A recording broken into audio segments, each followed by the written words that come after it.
ناظرین، رمضان کا مہینہ رحمت کا مہینہ ہے، مغفرت کا مہینہ ہے، عبادات اور دعاؤں اور مناجات کا مہینہ ہے، اور اسی مہینے کو حضور علیہ الصلاۃ والسلام نے شہر المواسات یعنی ہمدردی کا مہینہ بھی کہا ہے۔ اور ہماری ہمدردی کے سب سے زیادہ حقدار وہ بچے ہوتے ہیں جن کے والدین اس دنیا سے چلے جاتے ہیں، جو شفقت پدری سے محروم ہو جاتے ہیں، اور جن کے سروں سے والد کا سایہ چلا جاتا ہے۔ ناظرین، بچے پھولوں کی طرح ہوتے ہیں اور ان کی زندگی خوشبوؤں اور رنگوں سے مہکتی ہوتی ہے۔ بچوں کی زندگی عام انسانوں کی زندگی سے بہت مختلف ہوتی ہے۔ ان کی دنیا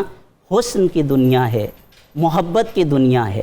اور یہ دنیا اس وقت ویران ہو جاتی ہے، اجڑ جاتی ہے جب ان کے والدین ان کو تنہا چھوڑ کر اس جہان فانی سے رخصت ہو جاتے ہیں۔ اسی لیے اسلام نے ایسے بچوں کے ساتھ حسن سلوک کا حکم دیا ہے۔ اور ویسے بھی اسلام کی تعلیمات محض عبادات کا مجموعہ نہیں ہے، بلکہ اس کے اندر اخلاقی تطہیر بھی ہے اور معاشرتی ذمہ داریوں کی ادائیگی کا ایک مکمل ضابطۂ حیات ہے۔ اور حضور علیہ الصلوۃ والسلام نے فرمایا کہ سب سے بہترین گھر وہ ہے جس میں یتیم ہو اور اس کے ساتھ حسن سلوک کیا جائے، اور سب سے بدترین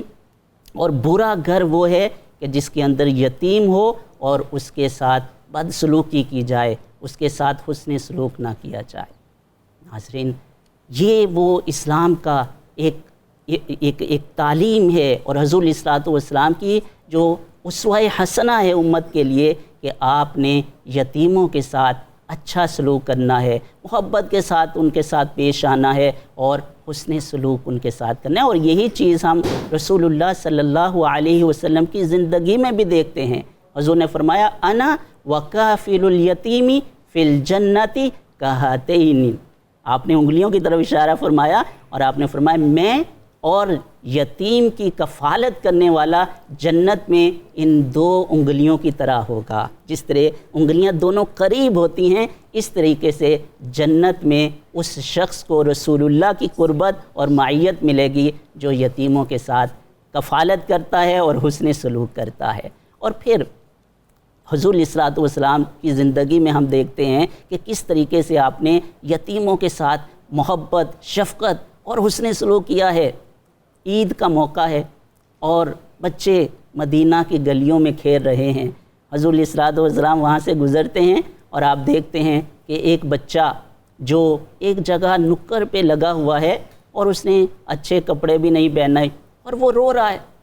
حضور علیہ الصلوۃ والسلام اس کے پاس گئے اور آپ نے جا کے پوچھا، بیٹا آپ کیوں رو رہے ہیں، اور آپ نے اچھے کپڑے کیوں نہیں پہنے، عید کا دن ہے، نئے کپڑے کیوں نہیں پہنے؟ تو اس نے کہا، یا رسول اللہ میں یتیم ہوں، میرے والد غزوہ احد میں شہید ہو گئے، تو کوئی ایسا نہیں ہے کہ جو مجھے اچھے کپڑے پہنائے، جو مجھے اپنے سینے سے لگائے اور مجھے عید ملے اور مجھے عید کی خوشیاں دے۔ حضور علیہ الصلوۃ والسلام نے جب یہ سنا، آپ کی آنکھوں سے آنسو جاری ہو گئے، اور آپ نے اس بچے کو فرمایا،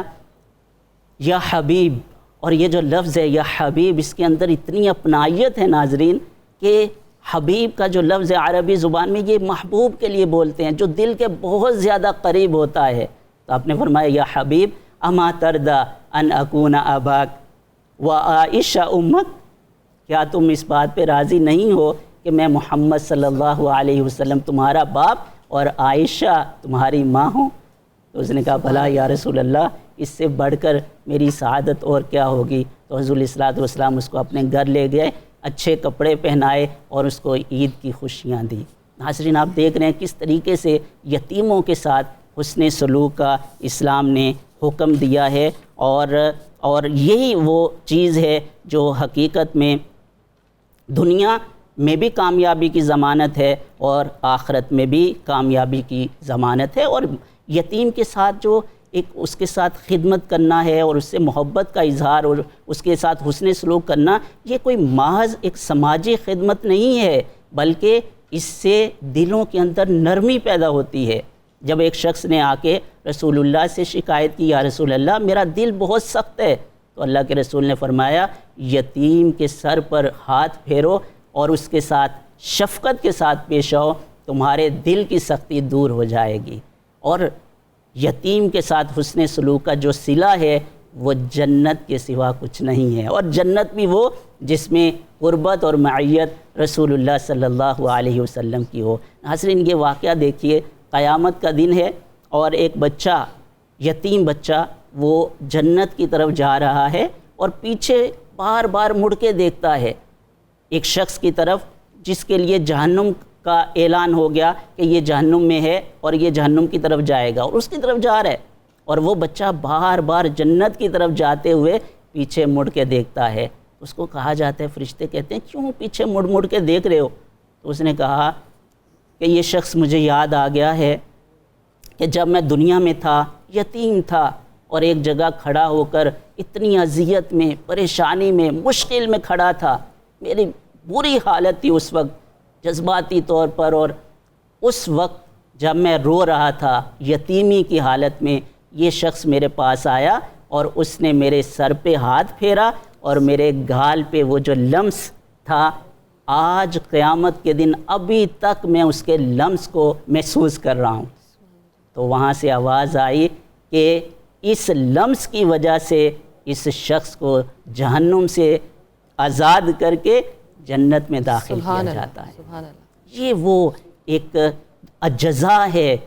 یتیم کے ساتھ حسن سلوک کی، کہ دنیا کے اندر بھی کامیابی ملتی ہے اور آخرت کے اندر بھی کامیابیاں ملتی ہیں۔ رمضان المبارک کا مہینہ ہے ناظرین، اور جیسے حضور علیہ الصلوۃ والسلام نے فرمایا کہ یہ ہمدردی کا مہینہ ہے، اور ہمدردی جو بچے یتیم ہیں جن کے سروں پر والدین کا سایہ نہیں ہے، وہ سب سے زیادہ مستحق ہیں کہ ان کے ساتھ ہمدردی، حسن سلوک اور محبت اور شفقت کے ساتھ پیش آیا جائے، تاکہ وہ بھی زندگی کی خوشیوں میں شامل ہو کر ایک عزت اور وقار والی زندگی گزارنے کے قابل ہو سکے۔